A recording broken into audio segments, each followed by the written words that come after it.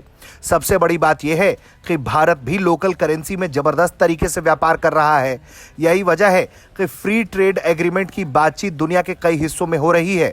जैसे ही उन देशों के साथ फ्री ट्रेड एग्रीमेंट का यह मसौदा पूरी तरह से तैयार हो जाएगा तो दोनों देशों के लिए लोकल करेंसी में व्यापार करना आसान हो जाएगा, क्योंकि दोनों ही देश एक दूसरे के साथ बराबर की संख्या में व्यापार कर सकेंगे। अफगानिस्तान के सामने चुनौती यह है कि उसे लगातार अमेरिकी प्रतिबंधों का सामना करना पड़ रहा है। अमेरिका ने अफगानिस्तान में तालिबान की सरकार आने के बाद उनके फंड्स को सीज कर दिया था, जिससे अफगानिस्तान के सामने कई सारी आर्थिक चुनौतियां खड़ी हैं।